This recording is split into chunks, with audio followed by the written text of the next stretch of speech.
I leaned my head against my door. I had forgotten my keys inside once again. Once again, I'd have to use the key I stuffed underneath my welcome mat to get in. I know that I shouldn't leave a key underneath my mat and that it makes it easier for others to break in, but if I didn't, I would end up never getting back into my house through conventional methods. I slid my mat aside and reached down for the grubby key. God, I should find a better place to hide this thing. This is just disgusting every time I have to touch it. Either way, I slid it into the lock and opened my door. I then lazily dropped the key back into the dirt and exhaustively slid the mat over it. The only reason I need a mat is to cover up the dirt in front of my door. My home is a rather small home.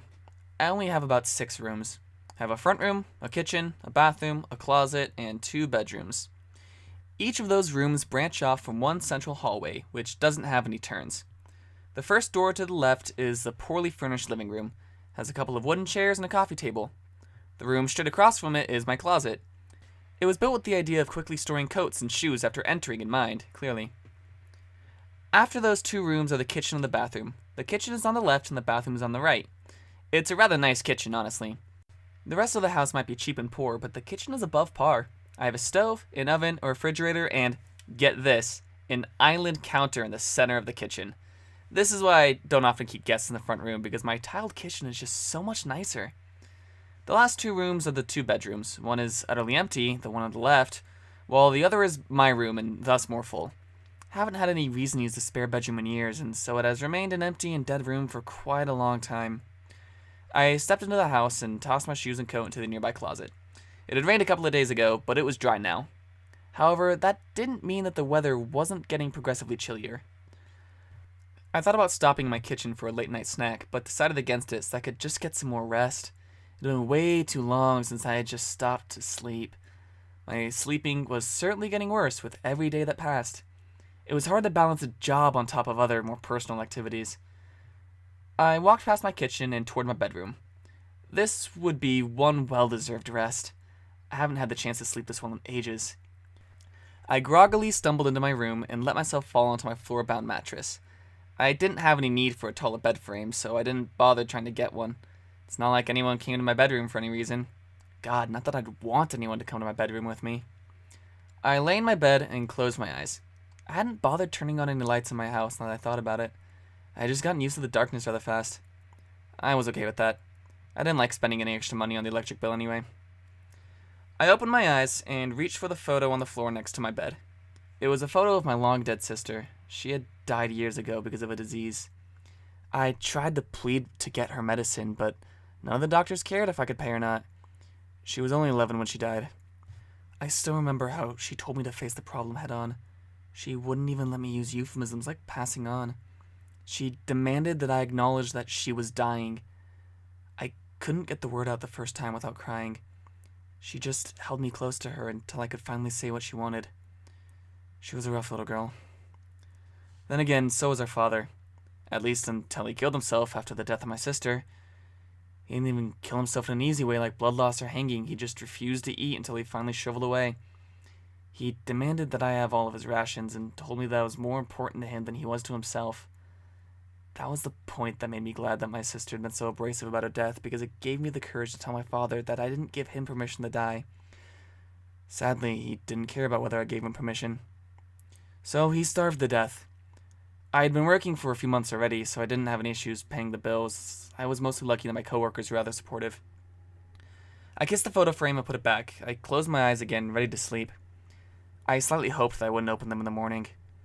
However, only minutes into my rest I saw a bright blue glow from beneath my eyelids. I opened my eyes and looked toward the glow at my door. It was a hand beckoning through the door. A small, girlish hand. It glowed blue. I didn't care much for this ghostly presence, yet I didn't feel uncomfortable with it either. It continued to wave me over. I stood up and followed it. As I approached the door, the hand slid back through it. It wasn't going to make this easy, apparently. I opened the door as fast as my jaded mind would let me. I saw a blue skirt float through the door across from me, and my heart almost stopped. I gulped, then took a nervous breath. Squinching my eyes shut, I stepped forward and placed my hand on the knob. I twisted it counterclockwise, then tossed the door open. Then I turned my head toward the door, then opened my eyes. My sister was standing there, standing in the empty room. This wasn't the first time I had seen apparitions of her. However, this was the first time she was so solid and coherent. "Come," she spoke. Her voice sounded more beckoning than I remembered. Not exactly seductive, but certainly attractive. God, I don't know how it sounded. It just sounded.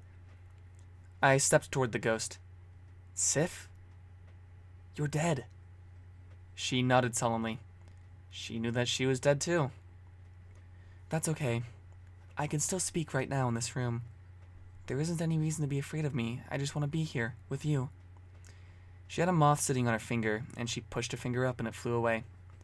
I nodded in response.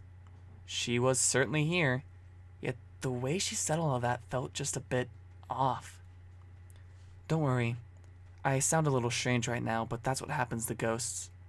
Was I dreaming?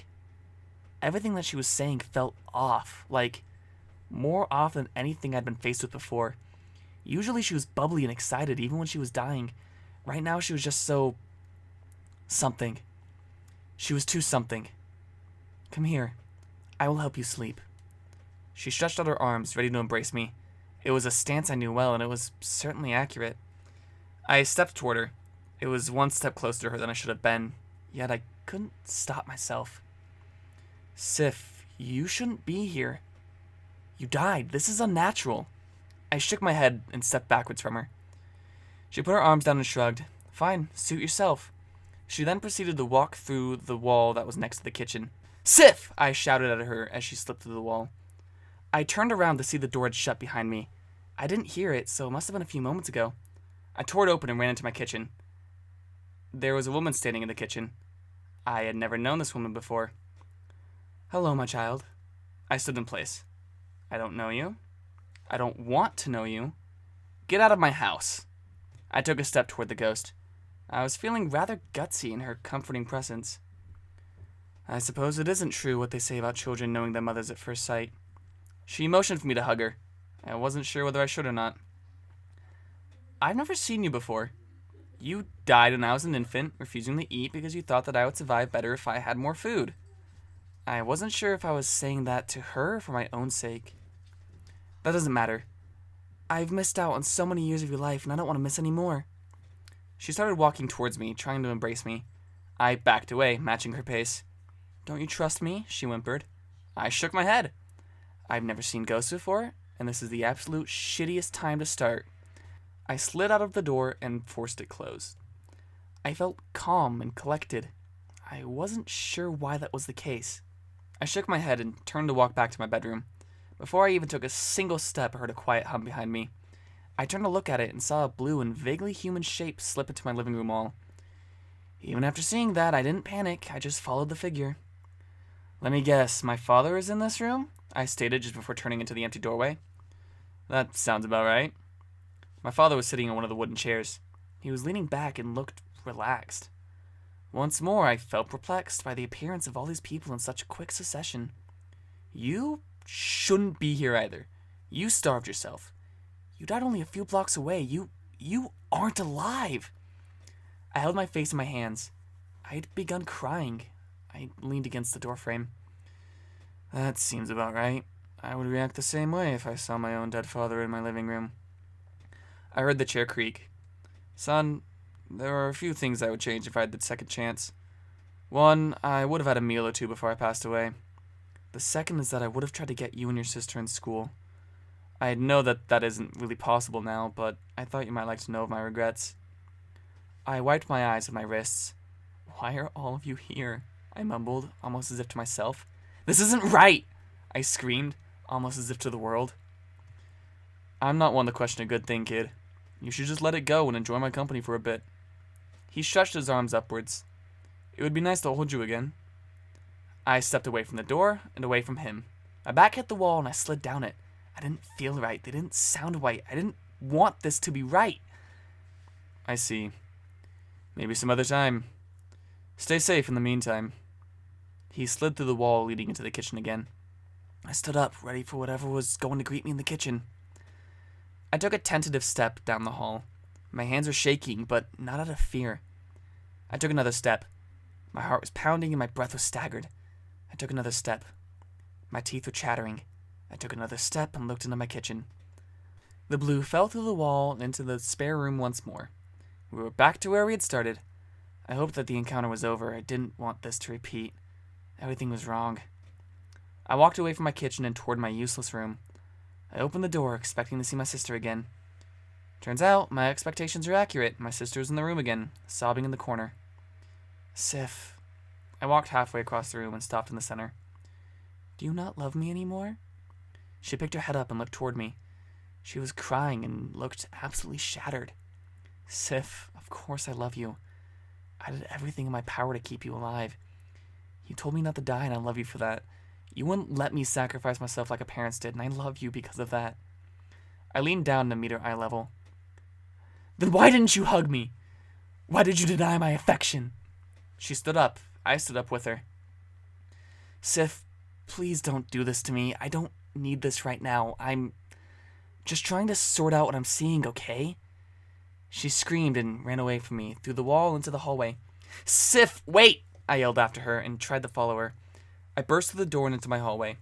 I looked to my right and saw her slip into my bathroom. I sprinted toward her. Sif! I threw the door open and witnessed my father vomit into the toilet. Wait, where did Sif go? I looked at my father. He stood up from the toilet with his back facing me. You had your chance to appease her. You denied it. Now she's gone. It's just me and your mother now, and she isn't very happy with you. You three are ghosts, and you don't think I'm going to react poorly? I stepped into the bathroom. The door slowly fell closed behind me like usual. Well, I didn't expect you to react this poorly. I never thought you would have treated your family so poorly. His voice became more gravelly and angry. Matter of fact, I'm not very pleased either. He turned around to face me. His eyes were missing from his face, replaced by many tendrils reaching out as if they were trying to grab me.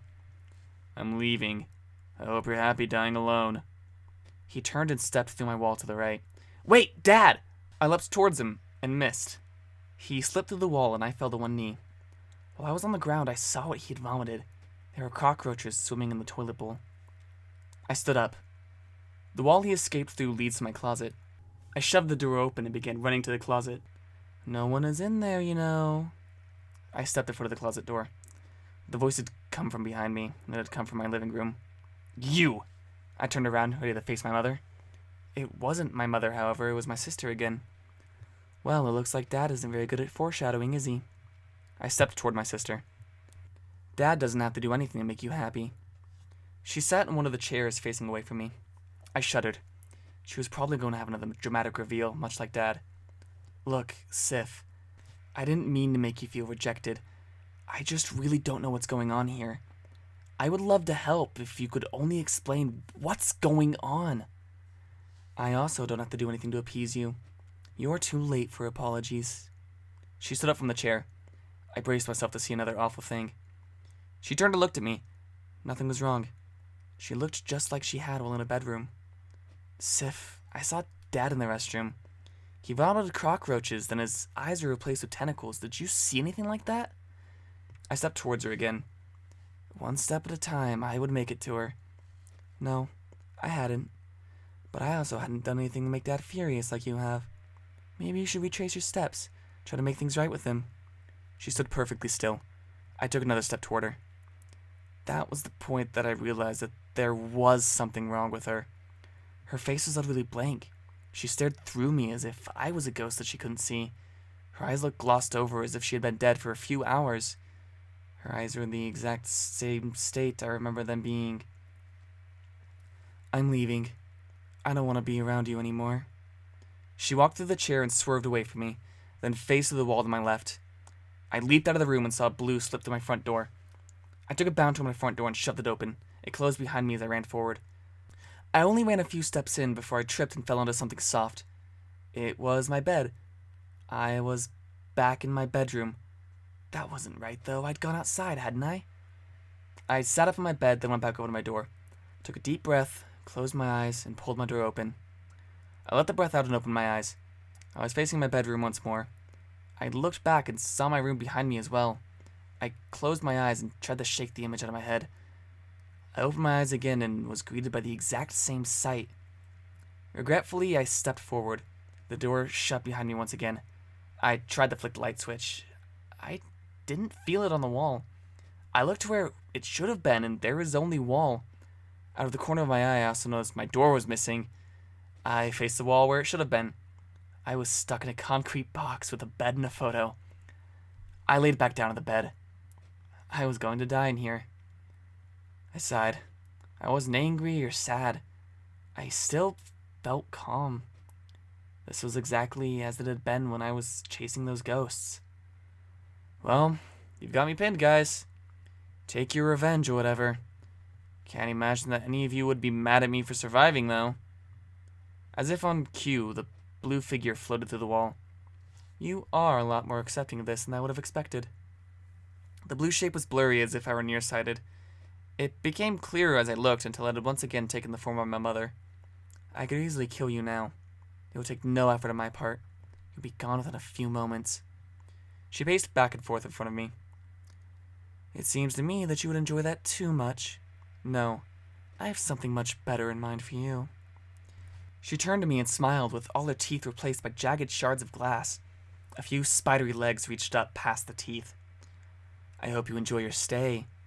She turned back to the wall and walked through it. Wait! I yelled. I scrambled to my feet. I started pounding on the wall, hoping she would return. She didn't. I laid back down and sobbed. Eventually, I cried myself to sleep. Hey everyone, thanks for listening to my short story, Sturdy Walls. As I've made clear, Sturdy Walls is actually only the first part of a 2-part horror story. If you'd like to read the first part now, feel free to go to the link in the description below, or go to justmynarratives.com and look for the horror stories. If you liked what you heard, feel free to like and subscribe. If you want to hear more like this, please consider donating to the Patreon. My name is Kay, and thanks for listening.